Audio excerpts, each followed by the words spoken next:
Hello, I'm Steve Weber, the host of Book Cheapskate. We're running through the top 10 free Kindle books featured today on bookcheapskate.com. Happy Friday, everyone. It's November 14th, 2025. With me, as always, is my co-host and bookworm sidekick, Cassandra. Good morning, Cass. Good morning, and what a list we have today. It's all over the map in the best way possible. It really is. We've got something for absolutely everyone, and, they're all free for a limited time. So let's just jump right in with number one. This one throws you right into the deep end. It's No Clean Hands, a relentless crime thriller. And that title is no joke. The tagline really sets the tone, doesn't it? It really does, because happy endings only happen in massage parlors. I mean, wow. Okay, so you know right away this is not going to be a feel-good story. It's pure hard-boiled more. Exactly. Our main character, our anti-hero, I should say, is Abe Lincoln. He's a homeless punk rocker in 1997. And that 1997 setting is so important, I think. Oh, for sure. It's pre-cell phones everywhere, pre-digital tracking. So when Abe stumbles on this drug deal gone wrong, a dozen dead bodies. And walks away with a duffel bag full of cash and drugs. He's basically a ghost, but a ghost with a huge target on his back. Right. And he's being chased by three very different, very scary groups. You've got the local biker gang. They just want their stuff back for their reputation. Then there's the meth cook, who is described as psychotic. He just wants blood. And then, you have the police who just want an easy answer, a neat end to a messy case, and Abe is the perfect scapegoat. It's just this gritty, raw story set on the sweat-stained streets of Southern California. The comparisons to Winter's Bone or Savages make perfect sense. The place itself is the threat. Absolutely. Okay, so from that dark, gritty world, let's do a complete 180 for book number 2. This is The Modern Girl's Guide to Magic. Which is a paranormal witches and wizards romance, a much lighter vibe. Just a bit.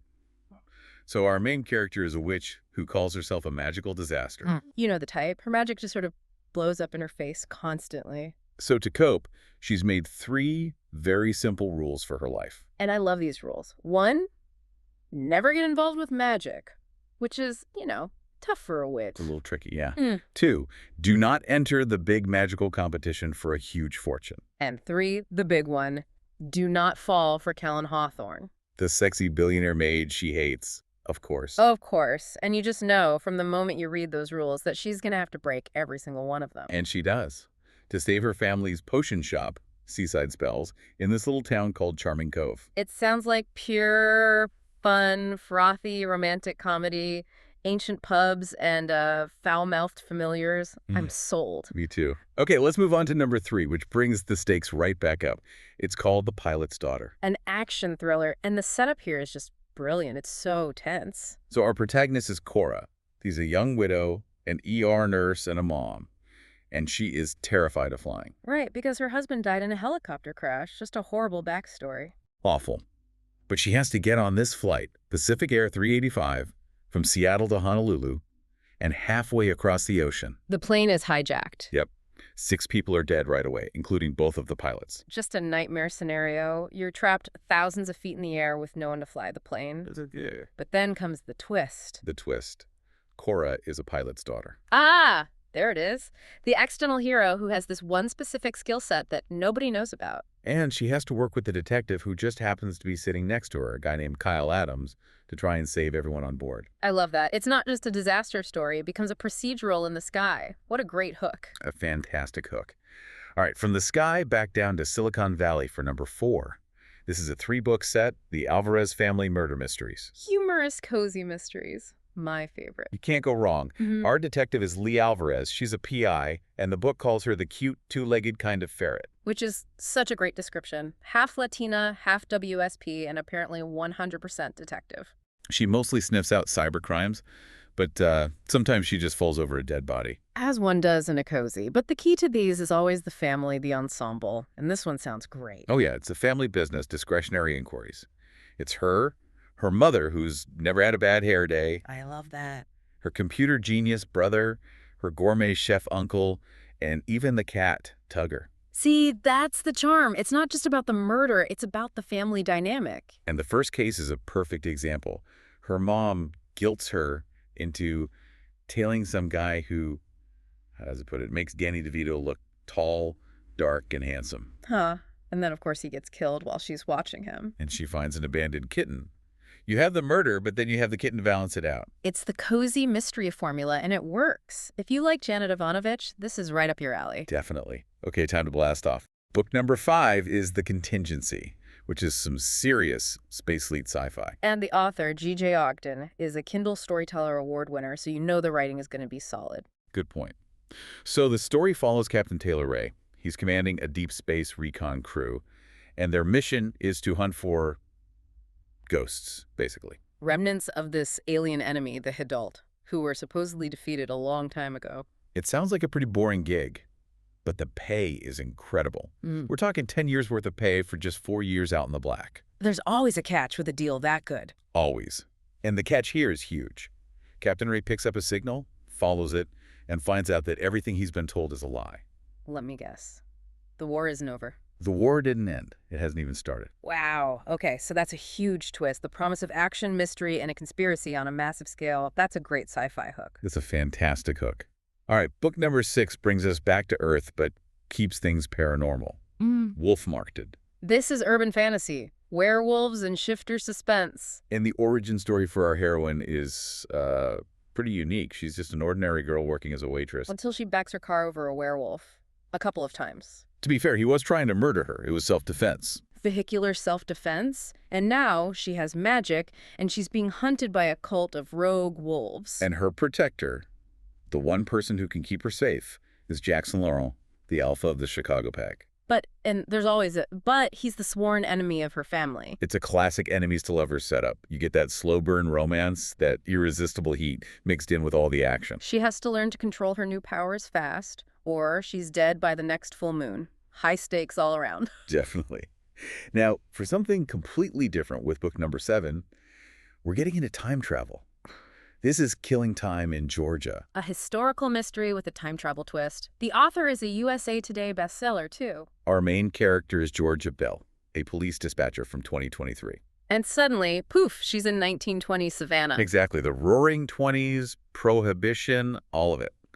And she has to team up with a 1920s detective, Sam Bohannon, to solve a mystery. Which is always a fun dynamic, the modern person trying to work with historical constraints. But there's more to it, right? Yeah, the case they're working on has personal ties to her own future. So she's not just solving a crime, she's potentially saving her own timeline. That really raises the stakes. It's not just a fish out of water story. Very cool. Very. Okay, number 8 is a genre we haven't hit yet. A sweet romantic comedy called Cabin Fresh. And this one is hitting all the classic tropes. Brother's best friend. And a lifelong, unrequited crush. We have Rachel, who's been in love with Max her whole life, and Max is her brother's best friend who's just become single. And of course, they get stuck together for Christmas at the family cabin. The perfect setup for forced proximity. The perfect setup. But there's history. They kissed once in high school, and it ended badly. And her brother has made it clear she is off limits. So you have all this tension, all this flirting, but these walls they can't cross.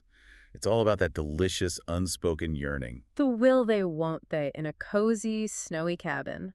It's a recipe for a perfect sweet romance. Absolutely. Now for number 9.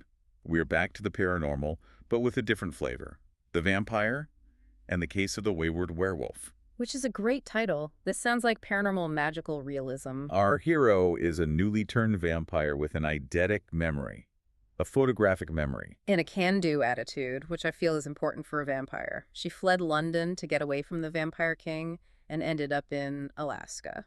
In a hidden paranormal town called Portlock.